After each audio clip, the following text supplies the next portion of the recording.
Como é a rotina de um mecânico de manutenção de aeronaves e o que faz exatamente esse profissional? Meu nome é Péricles Alexandre, eu sou mecânico de aeronaves, engenheiro eletricista, atuo atualmente no Oriente Médio e hoje eu quero falar um pouco sobre a carreira, sobre a profissão e sobre o que exatamente faz esse profissional. Muitas pessoas imaginam que tem um profissional por trás disso, mas nem todo mundo sabe como funciona essa rotina, especialmente as pessoas que querem trabalhar como mecânico de aeronaves, aqueles que já são formados e aqueles que ainda estão estudando. Esse vídeo me veio à cabeça porque eu me lembrei de quando eu era estudante de manutenção de aeronaves. Nós fomos a uma visita técnica do MRO da TAM em São Carlos. O MRO é um centro de manutenção, reparo e overhaul, onde ocorrem as inspeções grandes nas aeronaves de grande porte da TAM, né? E durante essa visita técnica foi a primeira vez que eu vi de perto a rotina de um profissional de manutenção de aeronaves e eu me perguntei se era aquilo mesmo, se eu ia gostar de ter aquela rotina para mim. Ali eu pude ver por dentro como funciona, como as aeronaves estavam desmontadas, como profissionais agiam. Obviamente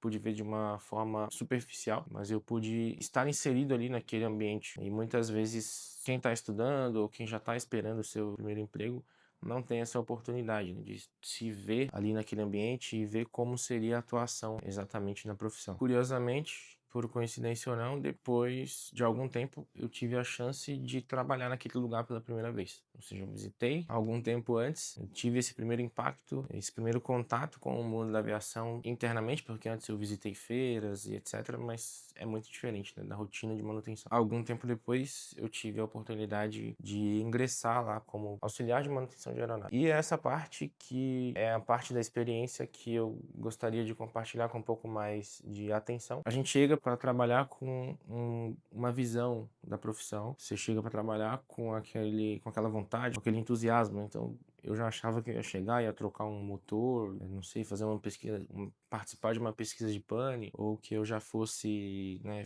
checar os tubos de pitot, fazer alguma coisa desse tipo. E não é bem assim. Quando você começa tarefas e todos os trabalhos que eles são passados para serem executados são com complexidade baixa. Então, você vai fazer coisas primeiramente assessorado por alguém, tenha mais experiência, e depois de algumas vezes você vai ter a chance de poder fazer aquilo sozinho. Com o passar do tempo, a complexidade das tarefas vão evoluindo e vão crescendo. Tinha essa preocupação, né? Como seria a minha responsabilidade como mecânico de aeronaves, como eu teria que dar conta de tudo aquilo e eu me perguntava se eu realmente ia dar conta daquilo, se realmente eu estava preparado, porque eu saí da escola simplesmente com a teoria, tirei as minhas carteiras, né, fiz as provas da ANAC para tirar CCTs, que são certificados de capacitação técnica, me vi ali, né, em contato com o mundo real, que é muito diferente do mundo da teoria. Geralmente, mecânicos estudam para tirar essas provas da ANAC, mas muitas vezes o que cai na prova já é muito diferente da aviação moderna, né? Muitas coisas que estão na ANAC hoje em dia não são mais utilizados, ou talvez em algumas aeronaves mais antigas, né? Mas porventura você vai trabalhar com aeronaves mais modernas, às vezes tem coisas que não fazem tanto sentido. E a prática, consequentemente, é muito diferente da teoria nesse sentido. Foi assim o começo. Eu e mais alguns colegas começamos juntos, o pessoal do Guarujá e eu vindo de Cubatão. Éramos, sei lá, 10, 12 pessoas que começamos juntos na mesma época. Então todos nós passamos pelo mesmo processo, né? Pela mesma adaptação, pelo mesmo tipo de aprendizado. E eu lembro que a gente chegava, na época eu dividia a casa com mais 4 amigos. Quando a gente chegava, a gente ficava conversando sobre o que você aprendeu hoje, o que você fez. E era basicamente igual, né? Naquele primeiro momento, acho que ninguém estava muito satisfeito, porque a gente esperava que tivesse uma emoção maior nas tarefas diárias que a gente fosse executar. Você que tá se preparando para ingressar no mercado e às vezes já tirou a sua carteira, já fez o seu curso ou está fazendo o seu curso. Trago essa experiência para te tranquilizar em relação a isso, para também que você possa entender que a realidade, né, da manutenção de aeronaves é que a evolução é uma evolução, não é tão rápido quanto em outras profissões. Eu estou dizendo de evolução técnica, evolução de aprendizagem, evolução de execução e de responsabilidade. Não é uma coisa que você chega, não é uma profissão que você chega e de repente você já é sênior. O tempo é o que vai te dar isso, que vai te dar maturidade profissional, vai te dar confiança das pessoas que trabalham com você para que você possa executar o trabalho da melhor maneira possível, né? Não colocar-se em risco e nem colocar outras pessoas em risco. Faz parte, é uma das etapas, né? E eu enxergo a formação, muitas vezes a gente enxerga a formação profissional do mecânico de aeronaves como simplesmente a teoria e aí ali onde você já começa a executar. Mas eu não considero assim. Quando eu fiz o curso de manutenção, o prazo para tirar a CHT, né, para converter a habilitação teórica em prática, eram de 3 anos. Então, a partir de 3 anos de profissão, você começava a poder assinar pelos trabalhos que você executou. Hoje diminuiu, se não me engano, acho que é 1 ano e meio para uma habilitação, 18 meses, enfim, não lembro de cabeça quanto tempo é agora, mas eu acredito que faz parte de todo o processo de formação do profissional. Se você está estudando, eu acho importante você contar esse tempo, né? A minha formação é composta pela parte teórica, mais a parte prática, e nessa parte prática é onde você vai aprender os fundamentos, como agir, como não agir, colocar em prática toda a teoria que veio do curso. Leva-se tempo, né? Não somente o tempo teórico, mas também todo esse tempo aí de contato com o mundo real da aviação. Cada empresa vai ter a sua rotina. Se nós enxergarmos mais de perto a rotina de cada companhia, cada um segue uma filosofia, mas geralmente existem encontros com toda a equipe antes de começar o trabalho. Isso vai depender qual área você atua, né? Você pode trabalhar em asa fixa, asa rotativa, se a equipe é muito grande, se a equipe é menor, como a empresa separa se é a equipe de aviônica, estrutura, hidráulica, pneumática. E se essas reuniões acontecem em conjunto, às vezes vão acontecer em conjunto, uma vez por semana e algumas vezes por equipe, né, separado para fazer distribuição do trabalho. Pode ser que tenha esse encontro aí, onde eu trabalhei, sempre teve esses briefings antes de começar. E ali você vai saber qual que é a sua atividade do dia. Se você vai continuar uma pesquisa de pânico que você estava fazendo antes, ou se existe alguma outra demanda, se você vai continuar na aeronave que você estava trabalhando no dia anterior. É importante que tenha uma clara comunicação nesse momento para cada um saber o que deve ser feito, qual que é a prioridade de cada serviço naquele dia. Às vezes o que você acha que é prioridade, o seu chefe tem uma outra informação que torna uma outra aeronave com maior prioridade, que você tem que dar uma atenção melhor, ou tá para chegar uma aeronave com uma pane que você tem que resolver rápido. É de extrema importância a comunicação, né? Não só antes de iniciar o trabalho, durante, depois, enfim, chega nessa parte. Cada lugar e cada empresa tem o seu procedimento e o controle de ferramenta. Algumas empresas você tem a sua própria caixa de ferramenta, o seu carrinho de ferramenta, e outras empresas isso é compartilhado. Cada empresa vai organizar esse processo de pegar a ferramenta, colocar no seu nome que você é responsável por aquela ferramenta, também fazer no final do turno, no final do dia, devolver e fazer a contagem de tudo, porque a nossa profissão é muito importante que nada seja perdido. E se porventura alguma coisa for perdida, é importante que se encontre antes de que as operações continuem.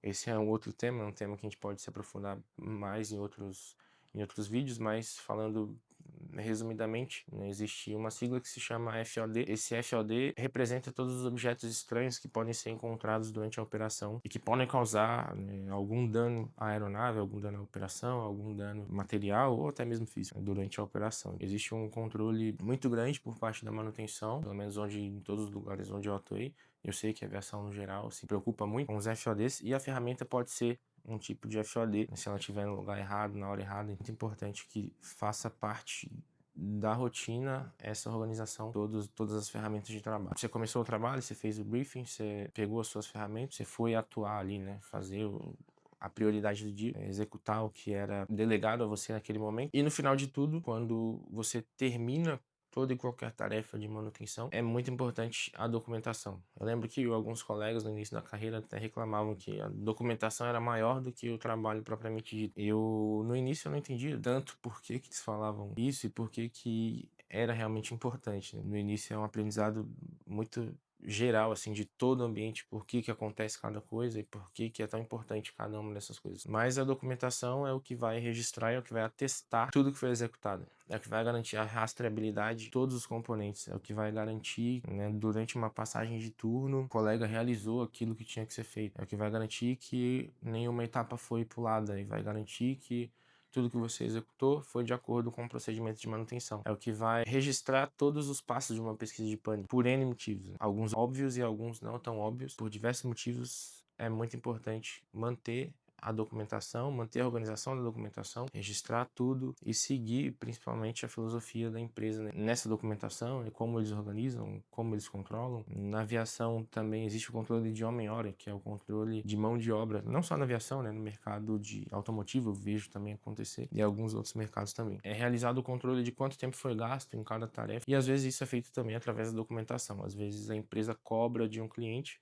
através desse registro feito pela documentação, sem contar na rastreabilidade de tudo. Toda e qualquer peça aeronáutica tem um certificado, seja EASA, seja FAA, e esse certificado garante que aquela peça, aquele material, é aeronáutico e é destinado àquele fim. Isso nos protege de evitar instalar um componente que não seja aprovado para voo, que não seja aprovado, né, para estar ali naquela aeronave. Todo esse processo de organização é feito através da documentação, tanto que existem profissionais, mecânicos de aeronaves, especializados em controle técnico. Esses profissionais garantem aí, né, que a gente vai conseguir fazer toda essa rastreabilidade. Também que vamos conseguir cumprir todas as inspeções necessárias a cada aeronave, né, porque isso gera um assunto um pouco mais aprofundado para aqueles que terão o primeiro contato aí, né? Não se esqueçam disso, que com o passar do tempo você vai entender melhor a profundidade disso e o quão importante é para as operações e para a empresa no geral, mas é importante manter sempre em mente isso. Depois que você fechou toda a documentação de tudo que você executou, chegou o final do turno, digamos assim, nesse nosso turno ilustrado, e é o momento de fazer a passagem de turno. Se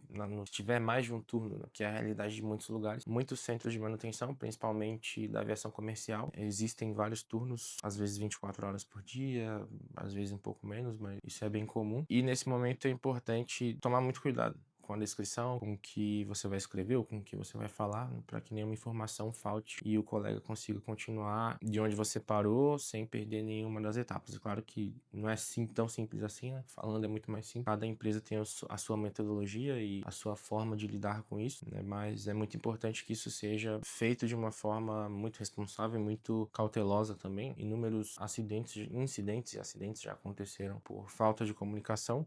Não vou entrar em detalhes de nenhum deles, mas infelizmente sim, já aconteceram. É muito importante, de extrema importância, que isso seja feito, todas essas etapas que eu comentei sejam levadas em consideração com a mesma seriedade. Qualquer um dessas tarefas, qualquer um desses encargos do profissional podem levar a algum tipo de falta de informação, consequentemente a algum acidente, algum incidente ou algum atraso na operação. Inúmeros problemas que podem acontecer se não for seguido e feito da melhor maneira possível e da maneira que cada empresa designa que seja feito, né? Cada empresa tem o seu procedimento interno, tem a sua forma de lidar com cada uma dessas etapas aí da rotina de um mecânico de manutenção. É importante que no final de tudo a tarefa seja executada, as ferramentas sejam utilizadas e retornadas para o lugar de origem, a documentação seja encerrada, o local de trabalho no final do turno seja limpo e organizado, que a passagem de turno seja eficiente e a descrição seja precisa, não precisa ser complexa, mas pelo contrário, né? O mais simples possível e o mais precisa possível para que o colega consiga continuar do ponto em que você parou sem perder nenhum passo. E isso também, com isso considera-se também toda a estrutura que cada empresa desenvolve para poder lidar, né, essas engrenagens desse mecanismo que faz a manutenção acontecer com segurança. Falei bastante sobre essa estrutura da rotina de um profissional. Dando um passo atrás, a gente também pode falar um pouco sobre o que é a tarefa em si, né, que é a tarefa que você vai executar, como geralmente é organizado tudo isso, como de fato você vai atuar como um mecânico de manutenção. Então, geralmente, a gente pode separar aí para ilustrar e algumas literaturas separam assim, que é em manutenção preventiva e manutenção corretiva. Vamos considerar como manutenção preventiva todas as inspeções programadas, as não programadas também, que pode entrar de acordo com cada componente, de acordo com o manual do fabricante de cada componente. Tudo que faz parte de uma rotina que a aeronave vai seguir. O técnico especialista na documentação, que a gente chama de CTM, né, de controle técnico de manutenção, ele vai separar toda essa documentação e vai organizar qual tarefa deve ser organizada e executada a cada tempo, a cada período. Então, se nós formos para o H145, por exemplo, nós temos inspeções de pré-voo, pós-voo, nós temos inspeção de 100 horas, de 50 horas de motor, inspeção de 400 horas, inspeção de 800 horas e assim por diante. O controlador técnico vai informar para a manutenção, de acordo com cada processo estabelecido pela empresa, qual manutenção deve ser executada a cada período. Então pode ser que você chegue para trabalhar e tem lá, hoje, né, nós vamos começar uma inspeção de 400 horas ou de 12 meses, enfim. Dentro daquela inspeção tem um bloco de tarefas a ser executado. Dentro de uma inspeção de 100 horas você vai encontrar lá, né, quais são, o manual vai te falar qual tarefa deve ser executada para concluir aquela inspeção de 100 horas. E por outro lado, nós temos as inspeções, as manutenções corretivas, que são derivadas das pesquisas de pane, dos problemas que acontecem, e quando o operador tá voando e de repente acende uma luz ou acontece alguma falha de indicação ou enfim, qualquer outra operação anormal, que seja reportada pela tripulação e que a manutenção deve fazer a intervenção. No meu caso, eu sou aviônico, então a gente está bem acostumado aí com as preventivas e as corretivas também. Não só aviônicos, né, mas os aviônicos geralmente faz mais parte da rotina de um aviônico, pelo menos na aeronave que eu trabalho. As corretivas envolvem bastante os sistemas aviônicos, varia de acordo com cada aeronave, cada sistema, né? Basicamente, separando em grandes grupos, né? Nós temos as manutenções preventivas e as corretivas. Existem outras subdivisões também, de acordo com cada fabricante, enfim, é um cenário bem grande de tarefas a serem executadas. Mas para a gente entender melhor, mais ou menos por aí. Você chegou lá, você vai, né, você já fez o briefing, você já sabe o que é para fazer e pode ser que seja uma inspeção programada ali, algo que, né, ou dependendo da linha onde você atuar, ou se você de repente trabalha na pista, que é um lugar mais dinâmico, a gente pode falar mais para frente sobre isso também.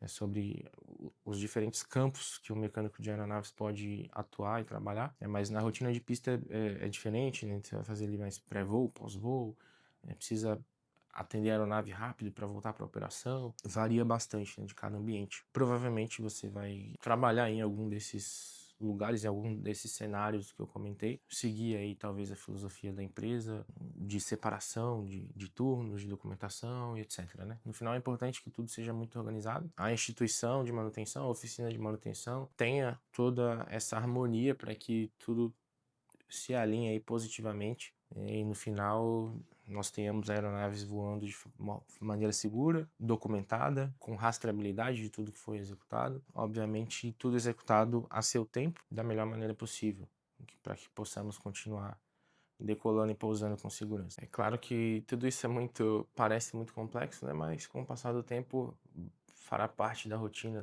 né, de cada profissional. Cada etapa, como eu mencionei anteriormente, cada fase dessa do dia, né, e ao longo do tempo é importante para que mantenhamos a aviação voando segura. Não consigo entrar muito a fundo em cada detalhe desse, né, mas pelo menos agora você tem uma ideia muito melhor do que a que eu tinha quando eu comecei trabalhando e, enfim, já sabe mais ou menos o que esperar. A evolução da carreira vem com o tempo, conforme as tarefas que você executa, o aprendizado diário, com certeza você vai ganhar mais confiança para executar, inclusive das pessoas que estão trabalhando ali com você. E de uma forma geral, tanto no Brasil quanto no exterior, funciona basicamente da mesma forma. É muito legal, muito interessante ver a cultura de segurança que existe na aviação e isso é universal, né? Nós, brasileiros, temos isso muito forte. Graças a Deus, todos os lugares que eu tive a chance de trabalhar, teve isso, né, no sangue, assim, a questão da segurança, a questão dos procedimentos, a questão de fazer tudo conforme o manual direciona a ser feito. É muito importante para que as operações continuem, né, com segurança e para que a gente possa, no final do dia, ir para casa tranquilo e com a sensação de dever cumprido, tá bom? Se você gosta desse tipo de conteúdo, se você está gostando do que a gente vem compartilhando até aqui, curte o nosso vídeo, comenta, compartilha aí com quem é do setor ou quem está pensando em fazer parte da aviação. E no futuro traremos aí muito mais conteúdos e evoluiremos aí, né, progressivamente na complexidade. Tenho certeza que pode te ajudar aí ao longo da sua carreira, da sua caminhada nessa profissão e na sua evolução como profissional. Obrigado por ter assistido até aqui. Fica com Deus. Que Deus abençoe a sua trajetória e a sua carreira como um todo, né?